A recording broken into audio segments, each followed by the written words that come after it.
Imagine living for centuries, perhaps even defying death itself. How would the world change if humans achieved biological immortality?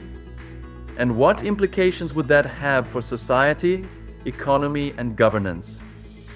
We interviewed Georges Roos, co-president of the Swiss Association of Future Studies, to learn more about the future of humanity and megatrends shaping our world. This episode is part of a series of 12 interviews, brought to you by the Engage Institute and The Broker. Join me as we delve deeper into today's topic with Georges Roos. I'm Philip, co-founder of the Engage Institute. We empower your employees and clients thanks to engaging insurance training such as expert interviews.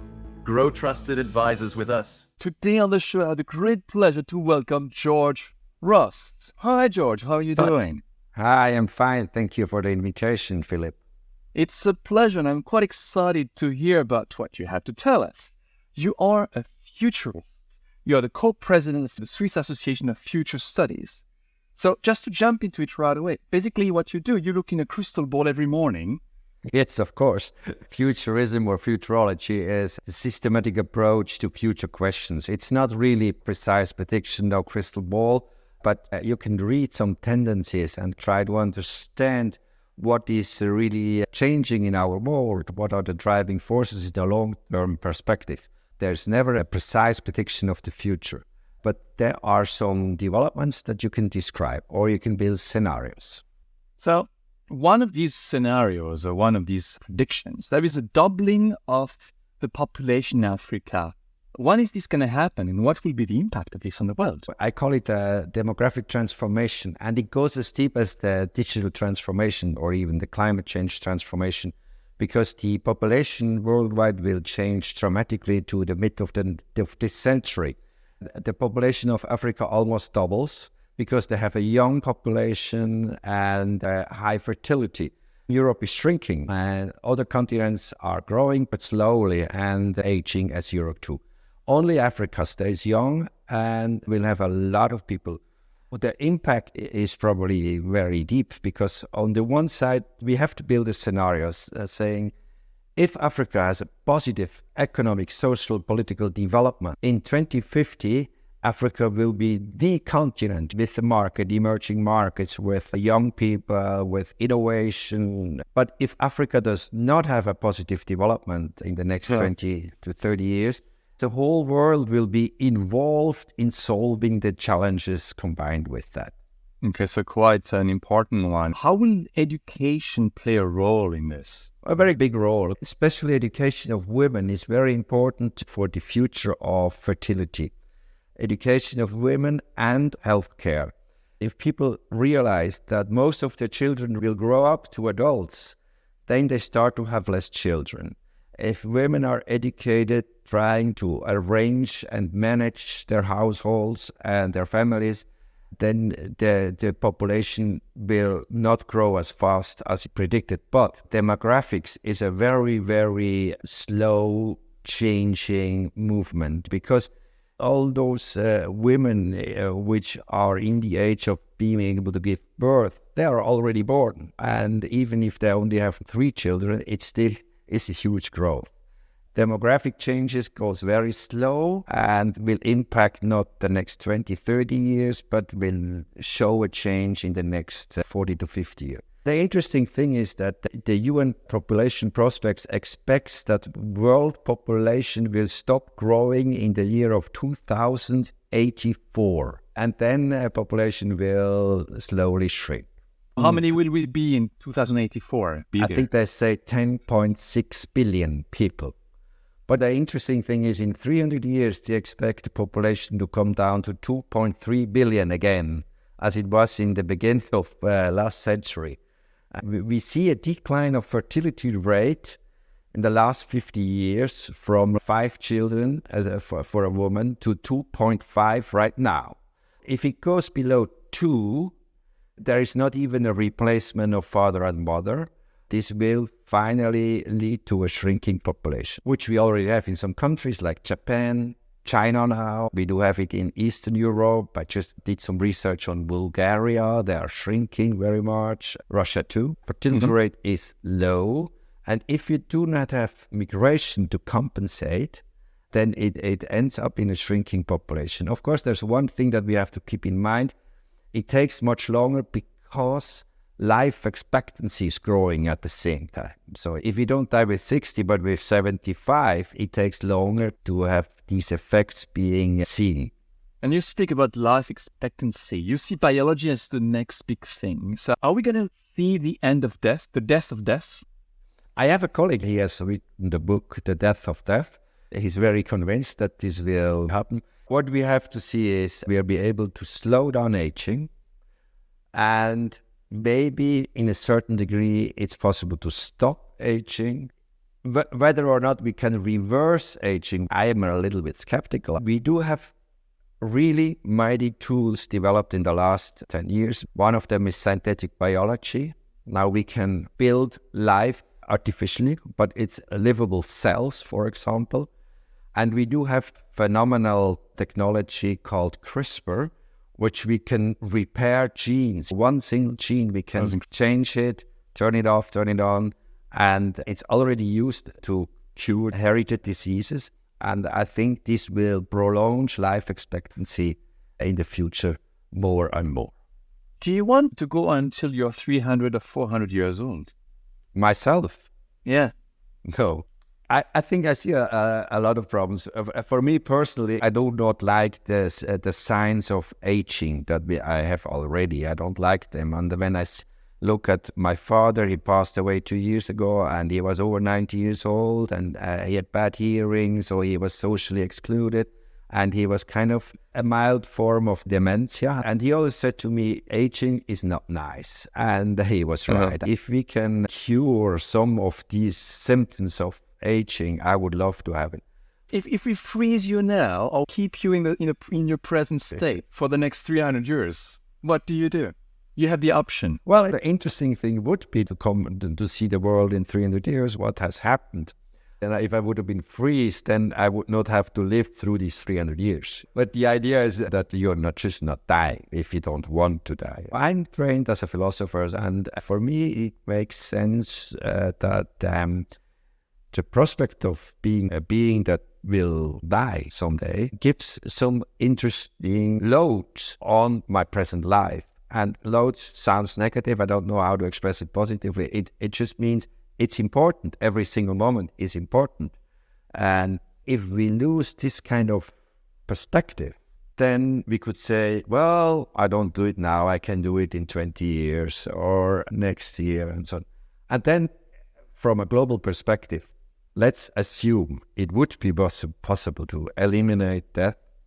We're looking in the future for 40, 50, 60 years ahead, and then we will see a very old population and a much more growing population. And then would be the question, should we stop to have children? Because there's no need for replacement. We are taking the place in. Mentally also, not only a physical problem would probably the smallest one, but mentally from who is in charge, who can change things, who develops new ideas when these old people are just staying in the world. Old politicians being presidents of a country for 300 years. And then we don't have two old guys like now in the United States, but we have very old guys like 120 against 125. I don't really think that's a desirable future, not for me at least. So what would be the impact of this on insurance, on retirement, on the whole pension system? Imagine you pay in for 40 years and then live 240 years of this pension. It's a good deal. But there won't be many companies being able to pay the pension. We would have to, of course, work lifelong. Our situation is very different than it was 100 years ago or 60 years ago, because physically and biologically, we are much younger with 60 or 70 than 40 years ago. Actually, we could really question the idea of a fixed pension age. Why should we say 65 and then it's finished? Going to trigger some issues if we have some viewers in France listening to our interview. Well, I'm always surprised about the pension age in France because they do have a demographic change. They do have a growing population. They have a higher fertility rate as average in Europe, but still Also, French people getting much older than earlier days. But when it's flexible and not fixed, then you need new schemes, of course. But I know a lot of people who reach the age of 65 and they have to leave their jobs. And they don't like to leave their jobs. They would love to continue it, maybe not in the same way. And when you reach that age, I think you have such a wealth of knowledge that you could share.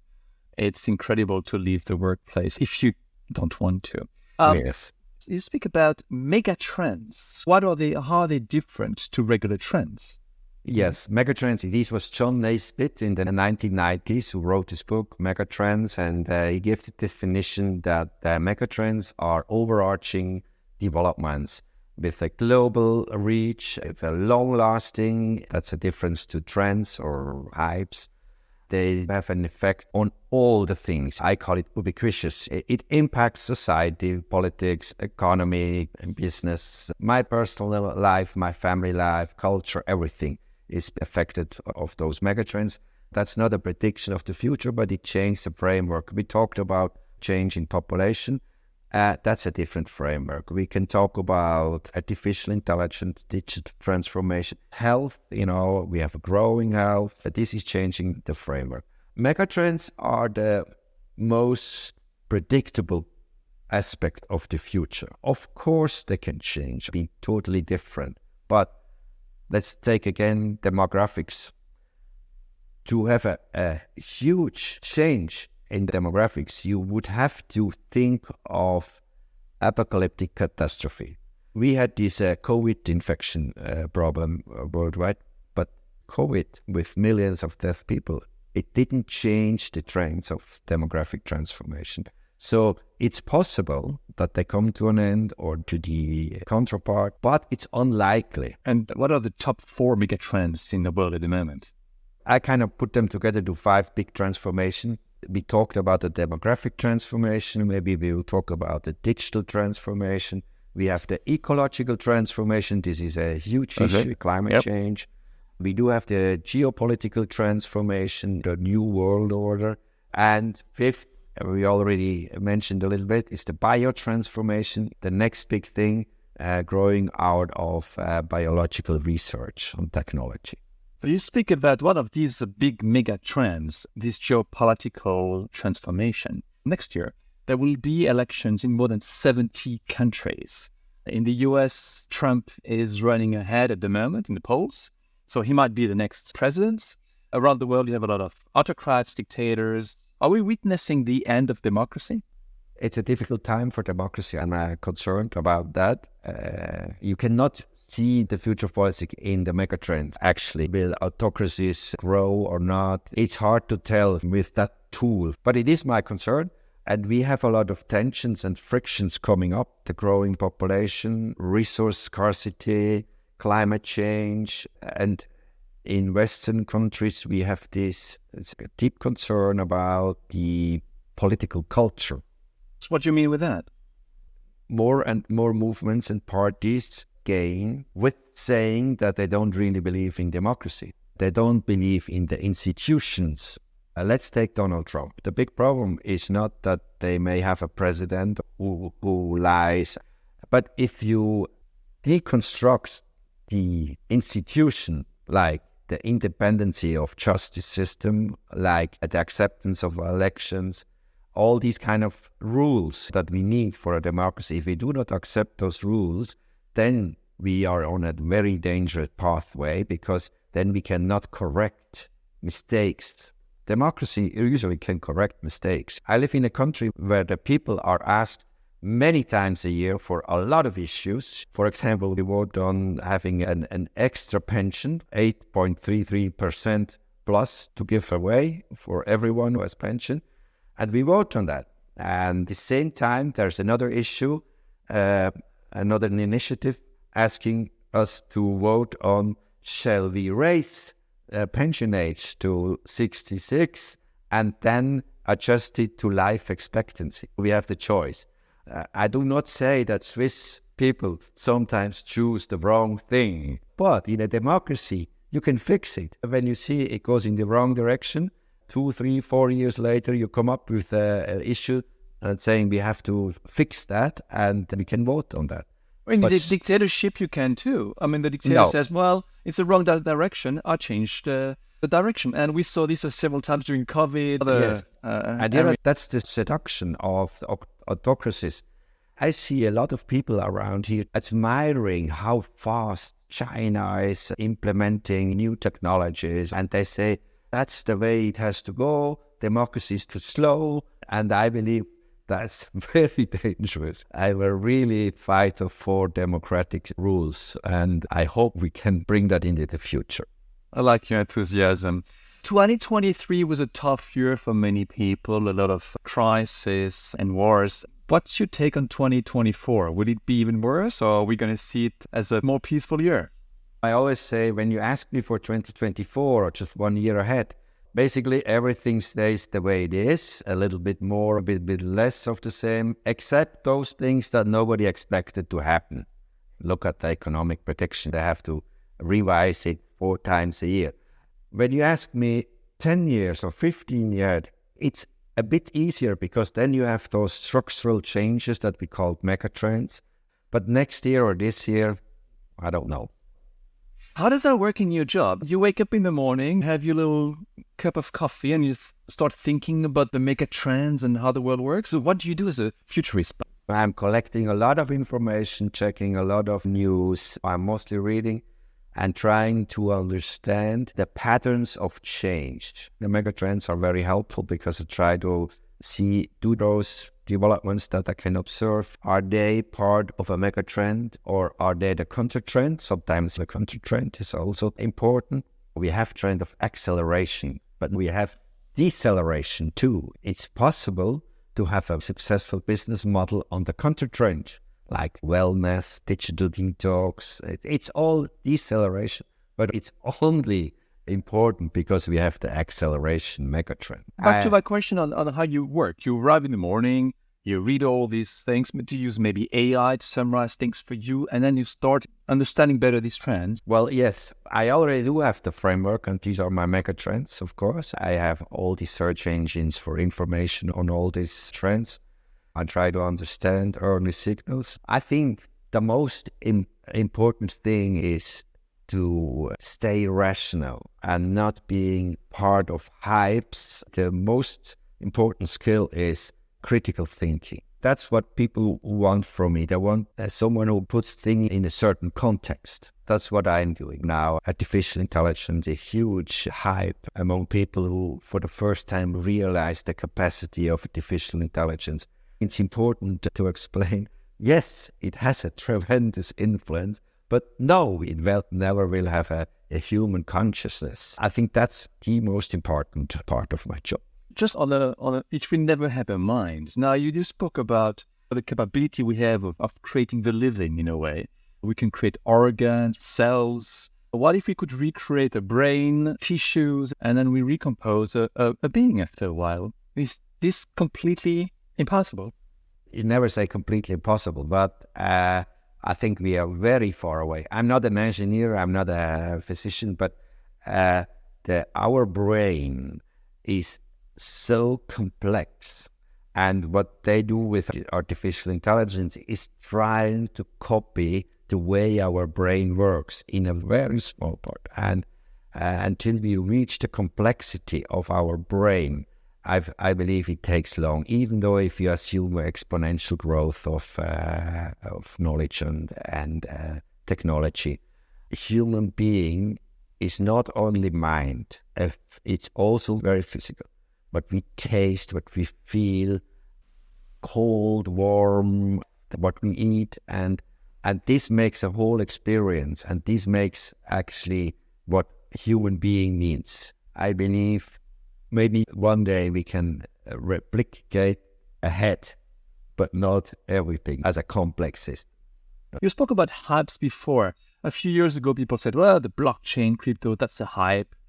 And then now we have ChatGPT, the Metaverse, the blockchain, quantum computing. So will they all be used in the future? I think blockchain is a technology that will be very useful in the future. It's not my invention. It's the Gartner cycle of new technology, the curve here, exaggerated expectations of what a technology will do, and then it will fall down and then slowly going. The really tough thing is not to assume that those technologies, quantum computing or blockchain technology, will have a huge impact, but when. That's the more tricky to say, when is application ready for many uses. What kind of major risk do you see for the world among cybersecurity, another COVID, climate change, AI taking over, war, Taiwan, and all this? Those are major risks that you mentioned, and it's hard to say which one is top number one. The dangerous point is when the system has this fast change. I don't know in English when it in German? flips over. When the system kippt, when it starts crippling, I think. Tripling, exactly, and that would be very dangerous. But cyber crime, solar storms, the super volcano of war, Taiwan, very dangerous for our living standard because we are really depending on China. Trying to change that a little bit now, that's dangerous. But to make a chart, it's hard to say. You developed an early warning system for your customers. Can you detect new trends and developments? What is this? If you want to be faster than your competitor, if you want to detect risks and opportunities faster, then you cannot wait until a change is a clear trend, because then everybody knows it. To detect early signals, weak signals, which are not sure yet, it's very noisy. You don't know a hint of a world which is changing, or is it just a singular event? But you collect those signals and have a process of evaluating what would that mean for us. Is it something that we have to watch very close? Do we have a second, third, fourth signal in the same direction? What would it mean for our business? It must be an ongoing process of detecting and interpreting changes or signals of change. Is this something you do manually, or do you have a system that finds these weak signals? Yes, you can use some technologies. I didn't use that at the project that I did it last time. The important thing is the interpretation. I still believe in human mind. That's good. You can have very good suggestions of the machine, but it's a hard one to really interpret those signals. Yeah, I believe in human mind and AI working well together. That's the Together, winning that's the combination point. for me. Exactly, yes. Now, you made all these analysis and you find these weak signals and you make some predictions. Did you ever go wrong? Because I mostly talk about those megatrends, and those are long-lasting trends. They have a long history, and my thesis is that they will influence our world the next decade. Of course, you miss something. Didn't realize 10 years, 20 years ago that artificial intelligence will be that much of an impact. I didn't have on mind all those biotransformational aspects. So I add certain things, but to say that one of those megatrends has come to an end so far, I've never had. The globalization, there was one time, a few years ago, COVID, more tensions in global trade. Some people said deglobalization will start. And that's always the counterpart. The localization, what's the counter trend of globalization? Globalization changes a bit, but it's still the megatrend and not the deglobalization. But if the war, Taiwan, China, Western world, really would come, then we probably would have a deglobalization. We're nearing the end of our discussion. What do you truly desire for the future of our world? What I truly desire is a very positive human development. We have made a lot of progress in the last 40, 50, 60 years. Child mortality has come down dramatically. Life expectancy worldwide has grown. But still, there's a long way to go for that every human being on this planet has a decent life. This is one of my biggest desires. And then I find it a wonderful perspective, vision, that the energy that we will use will be totally renewable. Even if we would not have climate change problems, it would be a wonderful goal for the future.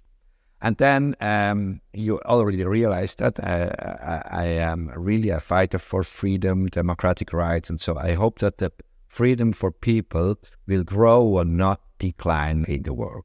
George, it's been a great pleasure talking with you. Thanks for your views into the future. And let's check out in a few years from now what has happened. All the best. Very good. Take care. Thank you very much. Thank you, Take Philip. care.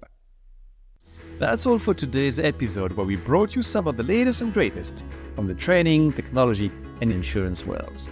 Thanks for listening, and thanks to our guests for sharing their valuable insight with us. If you struggle to capture the knowledge of your experts, contact us. We'll record engaging interviews with them for you to share. If you enjoyed this episode, please subscribe to our channel and leave us a review on your favorite podcast platform. You can also find us on YouTube or LinkedIn, where you can watch the full video of this interview and many others. This interview was made possible thanks to our colleagues Laura Salvadio for the coordination of this interview and Patrice Sejalon for a powerful remote interview studio based on AI. Until next time, stay safe and stay insured. Cheers!